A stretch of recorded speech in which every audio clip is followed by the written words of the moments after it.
Aujourd'hui, vous allez choisir les placements pour vos objectifs. Vous êtes désormais à l'épisode 3 de cette saga, Commencez à investir.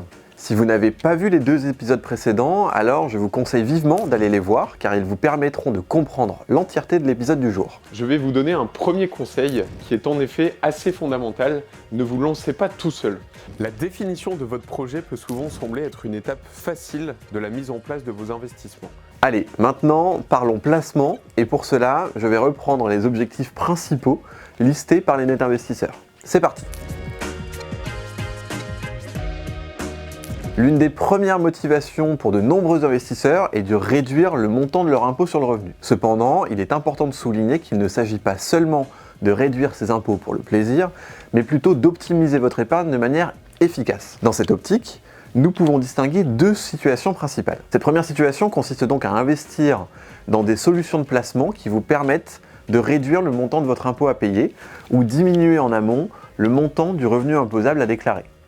Pour cela, vous pouvez opter respectivement pour les réductions fiscales et autres crédits d'impôt ou les déductions fiscales. Pour rappel, le système d'imposition des revenus en France repose sur un mécanisme de barème progressif. Côté réduction fiscale et crédit d'impôt, vous pouvez investir dans des dispositifs comme la loi Pinel, des fonds d'investissement type FCPI ou FIP, dont la stratégie va être d'investir au capital de PME françaises notamment. Mais vous pouvez aussi utiliser les frais supportés pour la garde de vos enfants, pour des emplois salariés à domicile, pour réduire légèrement votre impôt. Il est important de noter que ces avantages fiscaux sont soumis à un plafonnement global de 10 000 € par an. Côté déduction fiscale, l'économie d'impôt générée sera proportionnellement équivalente à votre tranche marginale d'imposition. Vous pouvez par exemple déduire les versements réalisés dans votre plan d'épargne retraite ou les déductions liées à des dispositifs de défiscalisation immobilière comme la loi monument historique ou dans une certaine limite, le déficit foncier.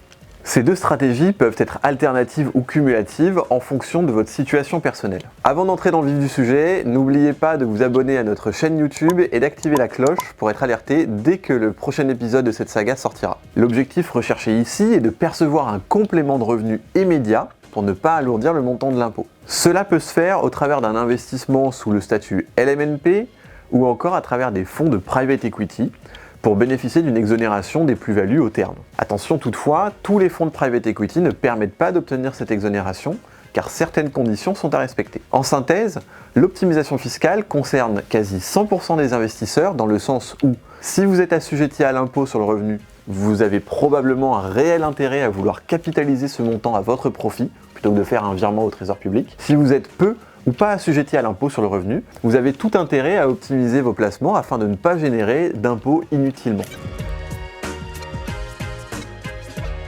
Et avant de vous dire quels placements sont les plus adaptés pour ces objectifs, il est important de se poser cette question.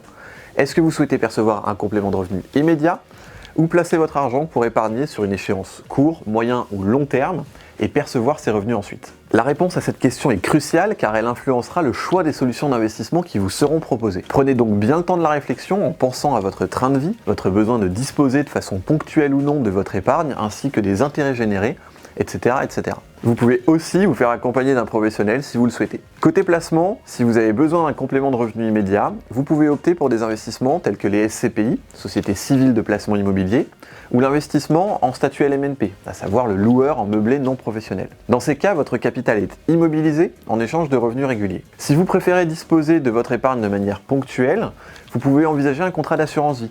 Ce type de placement vous permet de retirer une partie ou la totalité de votre épargne selon vos besoins. Tant que l'épargne reste logée au sein du contrat, les intérêts se capitalisent chaque année en franchise d'impôt.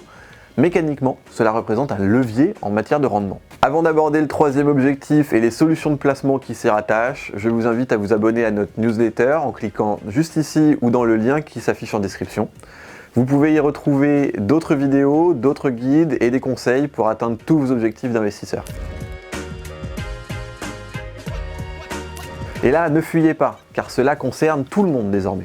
Vous n'avez pas encore 30 ans, je vous propose de commencer à y penser. Vous avez entre 30 et 50 ans, je vous conseille d'anticiper d'ores et déjà ce moment de votre vie. Vous avez plus de 50 ans, alors il est grand temps d'y penser. Bref, vous l'aurez compris, pour préparer sa retraite, il faut s'y prendre le plus tôt possible, car oui, au moment du départ à la retraite, les revenus sont en moyenne divisés par 2. L'objectif ici et d'accumuler un capital suffisant pour assurer votre train de vie une fois que vous aurez cessé votre activité professionnelle. Pour répondre à cela, il faut s'intéresser à votre situation, car quasiment toutes les solutions de placement vous permettront d'atteindre cet objectif. La préparation à la retraite doit surtout s'analyser en fonction de votre âge, de l'échéance qui vous sépare du départ à la retraite et des moyens que vous êtes prêt ou prête à y consacrer. Vous pourrez ainsi choisir éventuellement l'acquisition de parts de SCPI, la mise en place d'un PER, d'un plan d'épargne retraite, ou encore l'investissement en private equity. Nous avons sur notre site netinvestissement.fr plusieurs guides qui peuvent vous aiguiller sur votre retraite par rapport à votre âge. Pour les retrouver, cliquez ici. Moins joyeux que le reste, je vous l'accorde, cet objectif reste une préoccupation majeure des net investisseurs.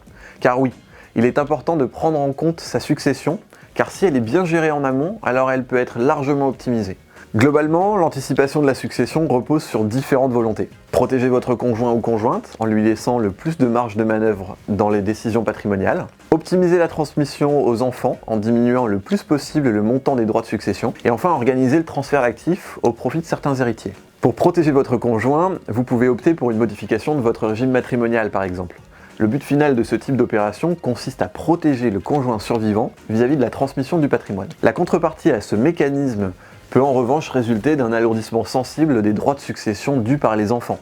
Il faut donc bien définir vos attentes. Pour anticiper la transmission de votre patrimoine, on retrouve aussi le contrat d'assurance vie pour bénéficier d'une fiscalité successorale avantageuse et pour disposer d'une grande liberté dans la désignation des bénéficiaires, ou l'investissement au travers d'une société civile qui permet de donner progressivement et de façon équitable en évitant l'écueil de l'indivision des parts de cette société aux petits-enfants ou aux enfants, tout en conservant les rênes sa vie durant. Si vous avez besoin de plus de détails sur cette partie anticipation de votre succession, retrouvez le lien du guide dédié en description de cette vidéo.